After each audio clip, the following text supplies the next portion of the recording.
plano gamit ang di umanong kunwaring Yan na naman po tayo.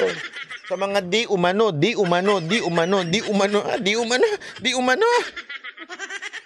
Ayan na naman tayo sa mga di umano eh. Pati, vlogger, di umano. Alleged. Sabi ni Puting Ahas. Pati ba naman senador, di umano pa rin? Di umano. Ano ba naman yan? fluent daw kayo sa Mandarin. Yung mga Pilipino nga fluent sa Japanese, Japanese na sila. Mula, bakero! Di ba? Kawawa mga Pilipino tayo pag ganito mga senador natin. Malupit to. Marunong ba sila mag-Tagalog? Parang ngayon lang yung nalaman niya sa Pilipinas na mga negosyante sa Pilipinas, Chinese. Hello! Ngayon yun lang nalaman yan? Bakit ang mga incorporator mo dito? Marami dito, Chinese. Seryoso ba kayo, mga senator?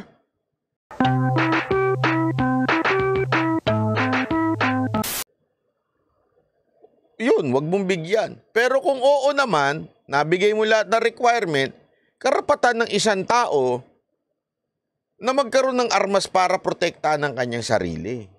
Tama, mali. Di ba ho?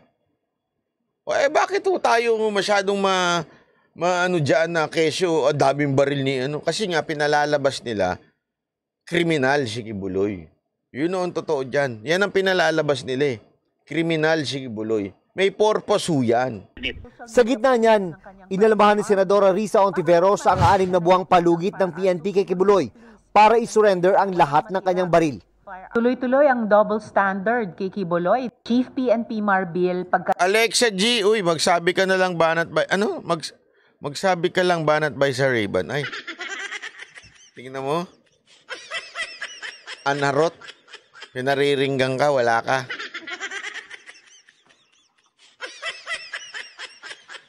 Wag na madam, ayoko naman sabihin na naman ng iba, nagpaparinig ka. Nagpaparinig ako. Wala akong Hindi, kinukuwento ko lang yung collector kasi collector, di ba? Yun yung sinasabi ko lang. Wala akong, ma'am, hindi ko sinasabi sa inyo na nangongolekta ako ng aviator. Aviator nga ba yun? Hindi. Ano yun? Tawag doon yung evolve.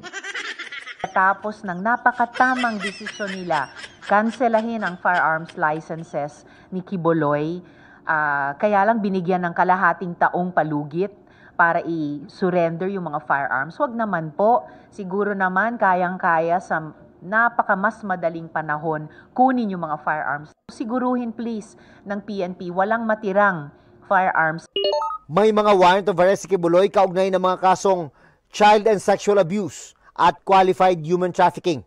Tiniyak naman ni PNP Chief Romel Francisco Marbil na walang tigil ang paghahanap ng mga pulis at iba pang law enforcement units kay Kibuloy. Para sa GMA Integrated News, June Veneracion, Nakatutok, 24. Alam nyo, PNP Chief kayo, tita mo yung mga supporter ni Kibuloy, hindi kayo pinagdududahan. Yung mga vlogger na quote-unquote supporter ni Kibuloy, hindi kayo pinagdududahan. Pero tong animal na senador natin, tilang pinagdududahan pa kayo. Hindi ko naman alam kung nasan si Pastor Kibuloy. Actually, nung birthday niya, masaya na malungkot. Masaya kasi masarap yung pagkain. Pero malungkot dahil wala siya. Pero kasi alam mo, nung unang punta namin, wala pa pong warrant si Pastor Kibuloy nun.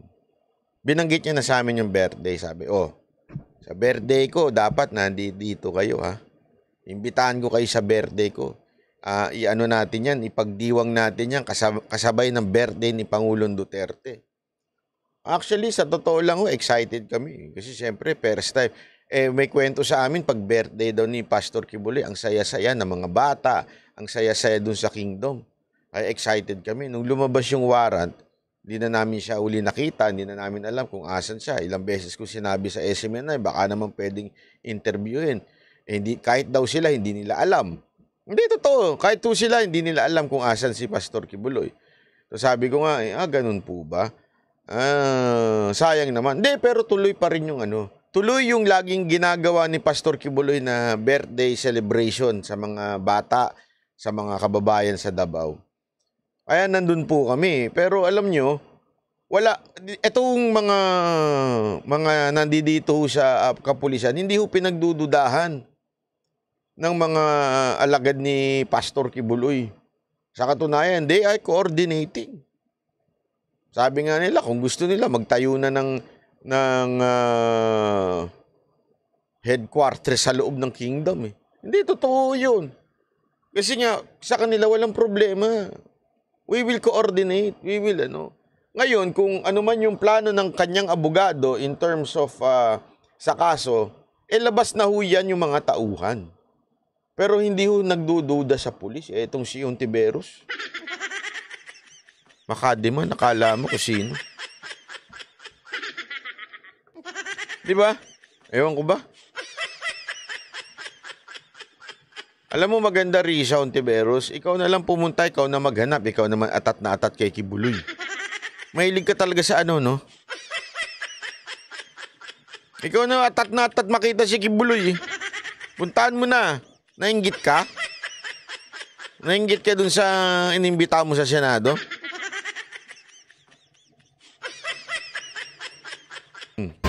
Isinuko na ng kampo ni Pastor Apollo Kibuloy ang 5 baril ng mga leader ng Kingdom of Jesus Christ. Itinanggi rin nilang may isusuko pang 14 na baril base sa record ng PNP Firearms Unit. Nakatutok si June Veneracion. Makaraang ilabas ang revocation order ng PNP sa mga gun license at permit ni Pastor Apollo Kibuloy. 5 baril ang isinuko ng kanyang kampo sa Regional Civil Security Unit 11. Paglilinaw ng abogado ni Kibuloy na si Attorney Israelito Torion, noong May 2 pa raw isinuko ang 5 baril ng mga leader ng Kingdom of Jesus Christ. Base sa record ng Firearms and Explosives Office, may 14 na baril pang dapat isuko si Kibuloy dahil 19 lahat ang nakapangalan sa kanya.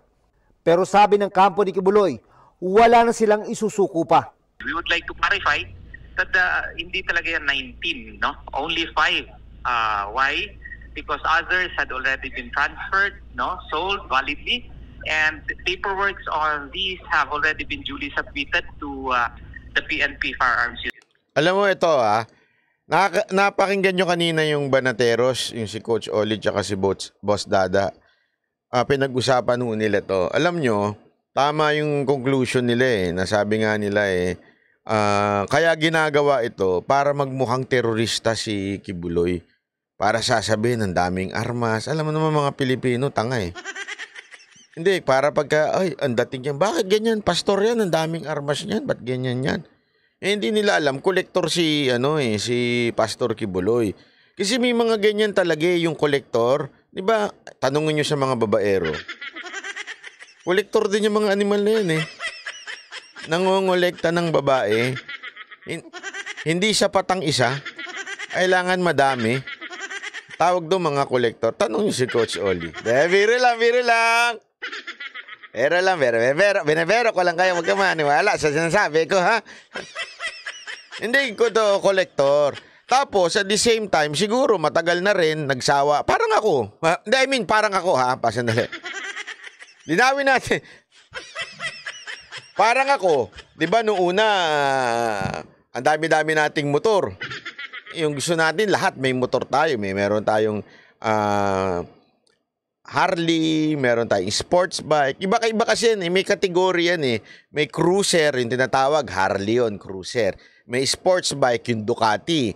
May adventure, BMW. Ganyan ganyan ang gusto natin di ba? Maraming, iniipon ba, ika nga.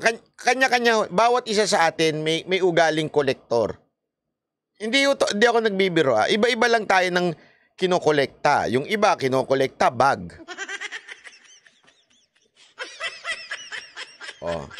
Parang si Madam Mocha nun.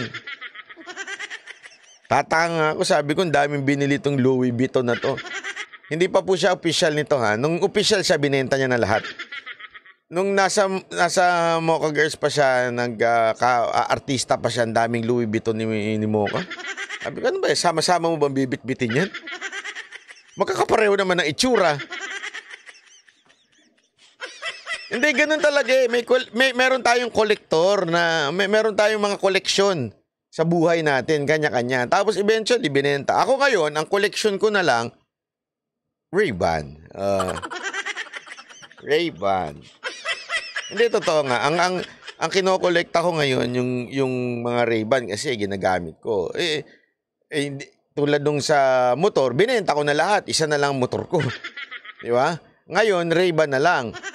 Kaya lang, yung isa dyan, puro wala. Oh, hindi, may pasalubong ako sa yung Ray-Ban.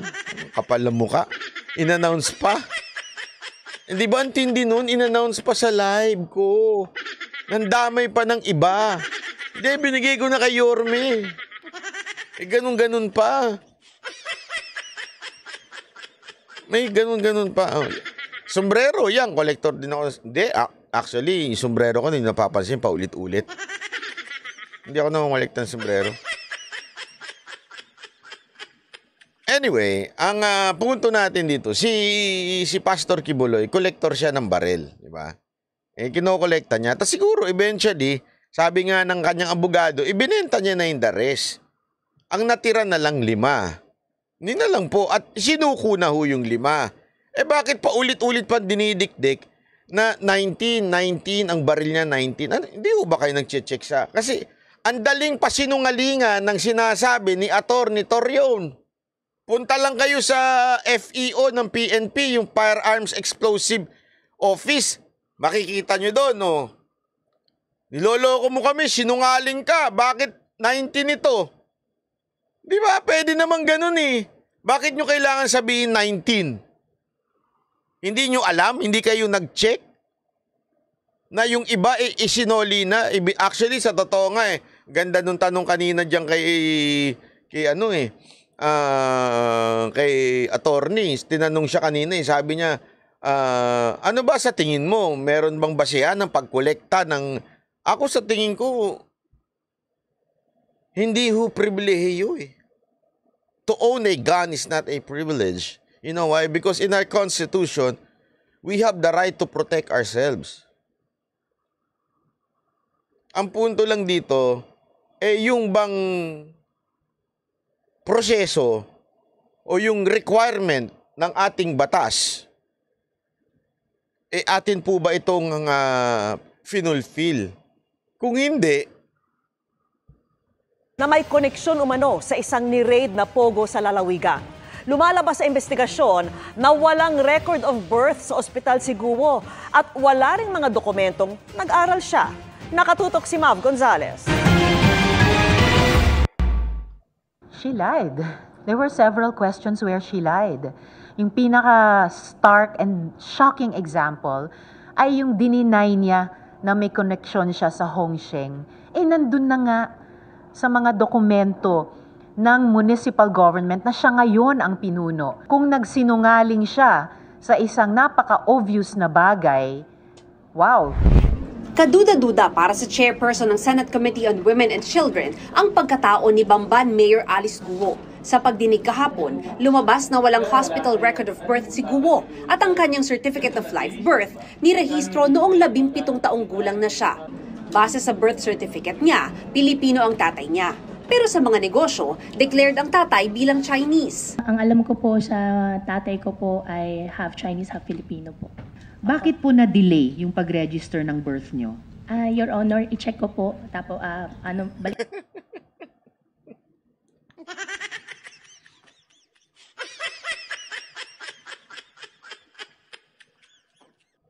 Ko po kayo. Hindi kaya na-insecure lang to si Ontiveros kasi medyo may itsura yung isa. Biro lang ha. Biro lang. Banat ba? Ikaw naman eh. Bakit at 17 pa lamang ni-register yung birth ninyo? At saan pala po kayo ipinanganak? Sa ospital ba? Sa bahay ba? Sa lying-in clinic ba? Pinanganak? Sa ano? Sa tuwalya. Your Honor, ang sinabi po sa akin sa bahay po. sa bahay. Saan po yung bahay ninyo nung ipinanganak kayo? Hindi ko na po Komentong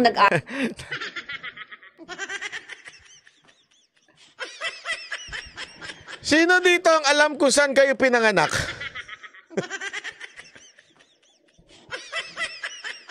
Kung saan, kasi alam mo, hindi ko siya masisi. Meron mga ganyan eh. O, basta kwento lang ng nanay ko. Pasig, sa Pasig daw ako pinanganak. Pero hindi ko na kasi maalala, hindi ko sinulat eh. Basta ako pinanganak ako. Basta sabi sa akin, pinanganak ako sa Pasig. Pero tumira kami sa Project 8, Project 6. Hindi ko alam kung paano nangyari mga bagay-bagay nung bata ako eh. Hindi ko talaga sinulat. Hindi ko binidyo. Hindi, alam mo, swerte talaga ng mga kabataan ngayon na may video sila. At least kung habang nanganganak yung mga nanay nila at binibidyo.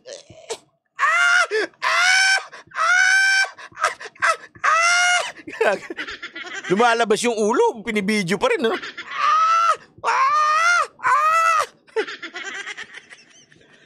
Dito. Alam mo, sa totoo lang na-amaze ako sa mga baby ngayon eh. Kasi at least nabibidyo nila lahat ng pangyayari. Mula nung tumai sila, ay, unang tae ng baby, video natin to, tumai, ang kit-kit ng, pero nung tumatagal na, sinasampal. Di, totoo naman, di ba? Ganun eh. Unang kain, unang pagsalita ng papa, mama, mama, papa. Eh, nung ako wala nga ako ewan ko, di ko alam ba't nasa na yung mga picture ko. Nung bata ko, hindi tinago. Kasi sabi nila, nung bata daw ako, maputi daw ako. Tapos yung nanay ko, pag kinakarga daw ako para makatulog, itatapat ako sa araw. Para pumikit. Kasi siyempre maaraw. So kaganyan ako. Mena. So yung nakakatulog ako kasi nakaganyan yung araw sa akin eh. Pipikit-pikit ako ng gano'n. Babanatan kita pagtanda ko. Sabi ko. Ang totoo nga. Kaya umitim daw ako, tinapat ako sa araw. Hindi nyo alam kung saan ako pinaglihi. Oh. Para sa kaalaman nyo, pinaglihi ako sa siopaw. Kasi ganun daw ako kakinis. Anyari. Hindi ko rin alam eh. Aral si Guo dahil homeschooled umano siya. Tanong ni Hontiveros, Chinese national ba si Guo? Kung mapatunayan pa yung mga iniimbestiga ngayon ng iba't ibang intel agencies ng ating gobyerno, yung anggulong... Sa akin sa pananalita pa lang ng mayor, malalaman mo naman kung... kasi alam mo, may mga kaibigan akong field Chinese eh. Na pag nagsalita sila, alam mo yun, may pagka-Chinese pa. Iba sila magsalita. Mga Filipino-Chinese yung kaibigan, yung talagang, alam mong laki sa China o laki sa Hong Kong. Alam mo eh, merong ano. Pero si mayor parang wala naman eh. Maganda lang siguro talaga si Mayor kaya napag-initan nito ni Hontiveros. Oh, di ba? May surveillance at mayroong... Pero hindi ko sinasabing hindi siya sangkot sa Pogo ha. Hindi yan ang sinasabi ko. Pero yung questioning the identity of the mayor because of operating the Pogo, I think that is absurd. Tara ni Banat. Naka-English. Absurd! Hindi kasi alam mo kung bakit. It's irrelevant whether Chinese siya o hindi siya Chinese. Kasi meron niya sa Cavite. Ang itim-itim, hindi naman Chinese eh. Pero yung island, ginawang Pogo Island. Absurd. Hindi, di ba ho? Tama, mali. Wala namang kinaugnayan kung okay, guilty, sabihin na natin guilty siya. Halimbawa lang for argument's sake. Guilty siya na nagpapatakbo ng Pogo. But it has nothing to do sa nationality niya. Di ba? Kasi ang dami naman nagpapatakbo ng Pogo dyan. Protector ng Pogo. Ibinigay na yung island sa Pogo. Pero ang itsura, mukhang Pogo. dugyot ang itsura. Tama, mali.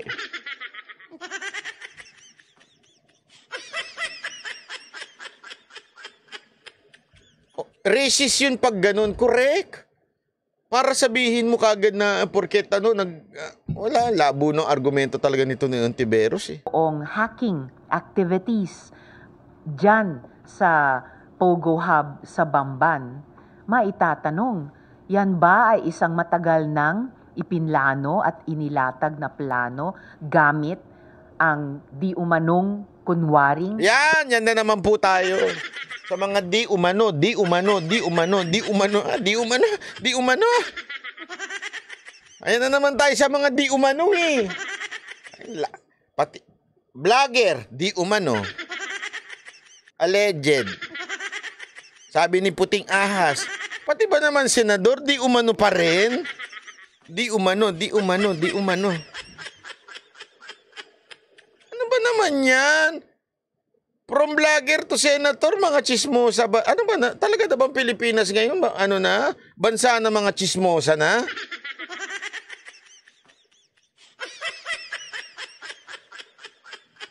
Lahat na lang tayo chismis ang pinagbabasehan ng buhay natin. Pambira naman yan.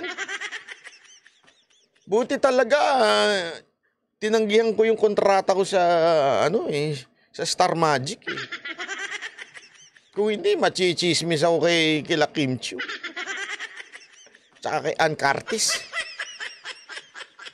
Puro na lang Filipino identity ni Mayor Alice para magkaroon ng isang foothold pati sa ating political at lumalabas national security sector. Sabi ni Ontiveros, kailangang alamin kung pareho ito sa Pastilla scam kung saan lumabas na nagbayad ang ilang dayuhan para Ako agree ako doon sa I don't have problems doon sa sinasabi ni Ontiveros. It's about time to ban Pogo. Okay ako doon. Pero sana yung mga conclusion mo naman dahil Chinese siya kaya hawak niya yung tapos bakit siya naging mayor, Chinese siya, parang hinahaluan yun ng politika eh. Kaya nasisira talaga yung diskarte. Sana nag-focus ka na lang doon sa mga masasamang consequence ng Pogo.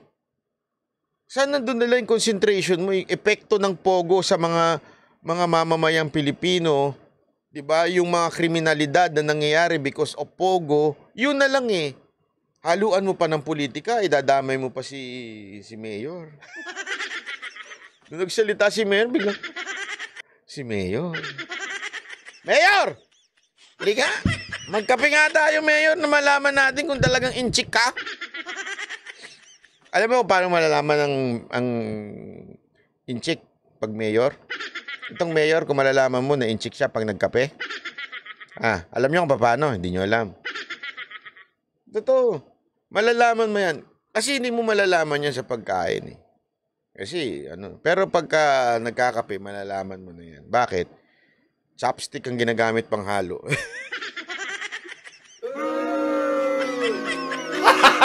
Gago! Totoo. Hindi! Ang totoo niyan, hindi sila nagkakape. More on tsaa sila. Yeah, eto walang biro, kaya pumunta kayo sa mga Chinese restaurant. Wala kang ma-order na kape dyan. Nasarap-sarap pa naman magkape pagkakatapos mo kumain ng Chinese restaurant. Kasi siyempre, pag sa Chinese restaurant ka, puno ng Ajinomoto yan di ba? Tapos puno ng makakatulog ganyan. Hindi mo napapansin? Eto pagka kumakain ka, sa lahat ng kakainan mo, pag sa Chinese restaurant ka kumain, talagang after ng kain mo doon, parang inaanto ka na, sarap matulog dito, bro. Heavy. Ganun eh. Di ba? Kaya masarap magkape dun eh. Hindi ko talaga alam kung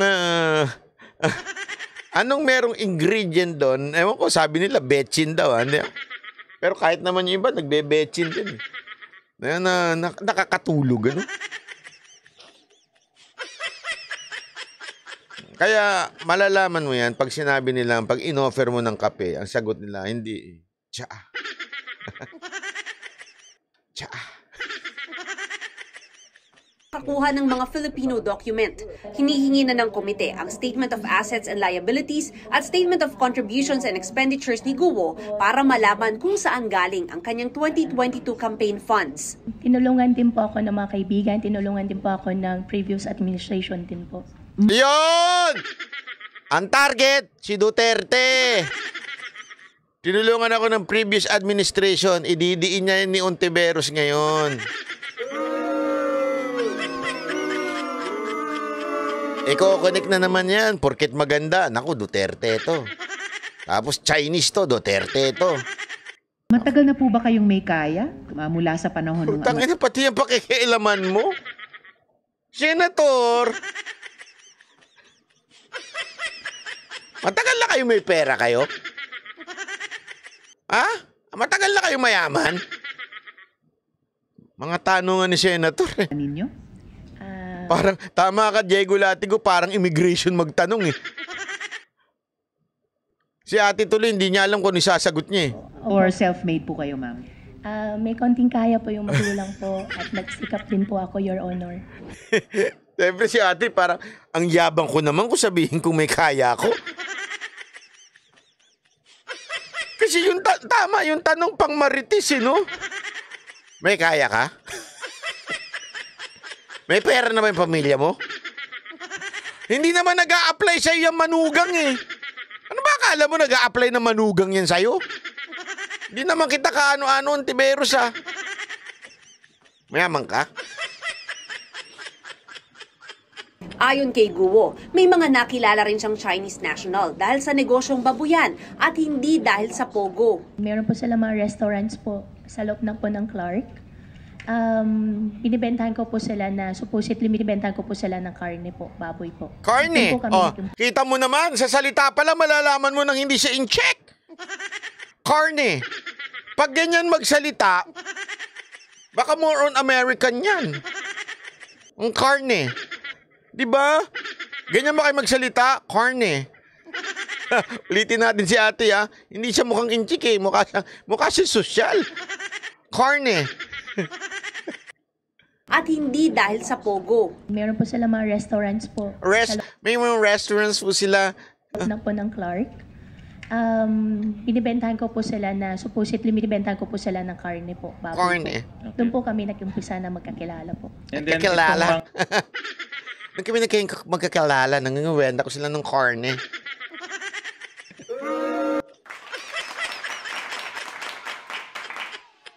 Diyan pa lang malalaman mo na eh. Hindi yan laki sa China eh. Kasi yan yung pinalalabas ni ano eh. Ni Ontiveros eh. Kaya ano to, ginawang... Hindi, ang pinalalabas yan sa ibang news, parang inilagay siya ng mga pogo Chinese bilang mayor. Yun ang pinalalabas siya sa ibang news eh. Sabi ko nga, pambihirang buhay ito. Nung pinakinggan ko magsalita, ang layo naman. Tinitignan ko itong mga incorporators. 3 out of the 5 are Chinese. Opo. Marunong ba sila magtagalog? Parang ngayon lang yung nalaman niya ano, sa Pilipinas na mga negosyante sa Pilipinas, Chinese. Hello! Ngayon yun ang nalaman yan? Oh, bakit ang mga incorporator mo dito? Marami dito, Chinese. Seryoso ba kayo, mga senator? Hindi ko kinakampihan yung Chinese ha, pero anong klaseng tanong yun? Hindi nyo ba alam ang mga negosyante sa Pilipinas, karamihan Chinese? Hindi nyo alam yun? Nawawala na dun sa ano eh, dun sa ang purpose pogo eh, bakit naging Chinese na? Labanan na ng Chinese to. Konti po. Marunong ka mag-Chinese? Konti din po. May impormasyon na fluent daw kayo sa Mandarin. Eh, yung mga Pilipino nga fluent sa Japanese, Japanese na sila. Mula, bakero! Di ba? Kawawa ta mga Pilipino tayo pag ganito mga senador natin. Malupit to. Oh, si Ana Ruth nga, fluent yan sa mag-Paris, mag-France. Yun ba ang basihan mo para ikaw isa ka ng... Sakit sa ulo nito mga senador natin. Hindi. Correct me if I'm wrong, ah. Yun ba ang ibig sabihin na ikaw ay Chinese na pag fluent ka sa Chinese? Eh, paano yung mga Pilipinong fluent sa Japanese? Japanese na rin sila. Kahit may lahi. Hindi, wala akong biro. O yung isa sa Mocha Girls, si Mika. Nag-aral sa Japan yan. Marunong mag-gano yan. Mag-Japanese. Si Chloe. Magaling mag-Japanese. Ano yung mga Japanese na yan? Porket may kulay ang buhok? Bakit kayo mukhang mga J-pop? Ano ba talaga kayo? K-pop o J-pop? O P-pop? Ba't ang gagaling ninyo mag-Japanese? Kaya nga, patok na patok ang Mocha Girls dyan sa Japan eh. Pag nagsalita na yan.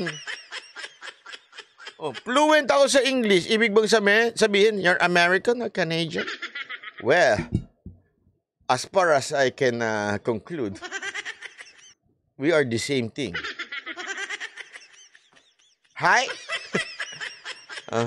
You know what I'm saying? You know what I'm saying?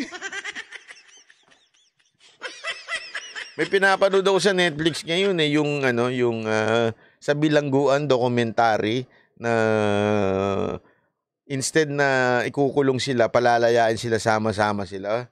Pag nag-uusap sila, lagi nila sinasabi, you know what I'm saying? You know what I'm saying? You know what I'm saying? Paulit-ulit. You know what I'm saying? You know what I'm saying? Ganun ba para masabi mong si Senator Bongo, Chinese din.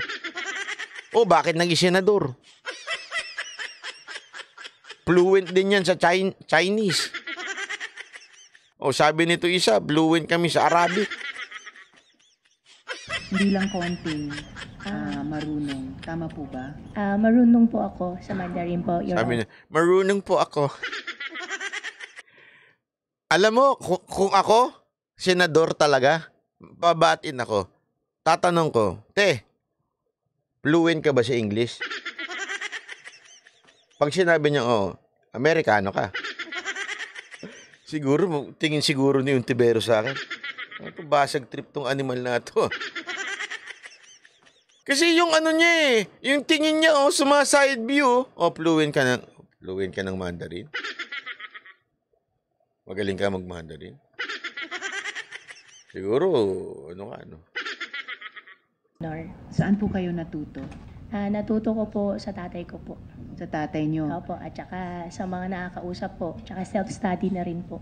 Planong magpatawag ng ilang taga-Bamban para luminaw ang pagkatao ni Guo. Si Mayor Alice ba at ang mga tulad niyang may mga mahiwagang nakaraan ay mga asset na pinapasok ng China sa ating gobyerno para magkaroon sila ng mabigat na Marjorie Maniago, salamat mo. impluensya sa politika sa Pilipinas? Marami ng ibang kasong ganyan sa ibang bansa. Sinubukan namin kunin Sabi nito, si Rizal nga, ang daming alam May magkaroon pa Espanyol. Ibig ba sabihin nun, traitor na siya? Ang gulo talaga nito. Fluent din ako sa Mandarin. Chinese na rin ako. Sigurado ko yung mga OFW nagtatrabaho sa Hong Kong, fluent na rin kayo sa Chinese no? Di? Kahit si Gatchal yan, Chinese din po. Ewan ko, hindi ko alam. ng panig ni Guo, pero hindi raw muna magbibigay ng pahayag ang kanyang opisina. Samantala, kahapon tinalaki rin ng komite ang 4 na Chinese nationals na inaresto sa Thailand dahil gumamit ng Philippine passport. Grabe ka naman. Natawa ako. Si Ontiveros kulang sa aruganong bata. Mukha. Allegedly. Di umano. Kataon lang po kasi na na-Xerox nung hotel staff yung kanilang passports. At yun nga, nagtaka daw yung Filipino na nandun. Sabi nito, paano yung fluent sa Arabic? So Arabic na rin daw ba sila? Huwag kayong magsusuot ng ng pang-Arabo. Baka isipin, Arabo na rin kayo. Ha? Huwag kayong magbibigote. Di ba? So kinausap niya ng Filipino, which is hindi naman makasagot ng Filipino. Nang inspeksyonin ang kwarto nila, nakakuha pa ng peking birth certificates at postal ID na may Pilipinong pangalan. Para sa GMA Integrated News. Alam mo, yan ang dapat yung imbestigahan. Hindi yung pati itong mayor na pinupolitika ninyo. Hindi hindi ko to kilala tong mayor na to Hindi ko kilala yan. At, pero kung gusto niya akong kilalanin, pwede naman. Pero hindi ko siya kilala. Hindi, wala biro. Hindi ko siya kilala Wala akong kinaugnahan niya sa mayor na yan. Kaya lang kasi yung mga tanong pang grade 1. Marunong ka mag-Chinese. Fluent ka ba? Saan ka ba pinanganak? Sa kumpanya ninyo, paano kayo? Mayaman ka na ba? Ano mga tanong niya, no? Parang tanga di ba? Sorry Tama bang klaseng ano yan? Pag-uugali yan? Hindi maganda, di ba? Huwag naman ganun. Bakit ikaw? Ay, wag mo nang diretso. May tatanong sana ako yung Tiberos Yung Tiberos, ang daming nalig sa'yo. Nung pagkawala nung mo, ang daming naling sa'yo. Buti na lang ng mute.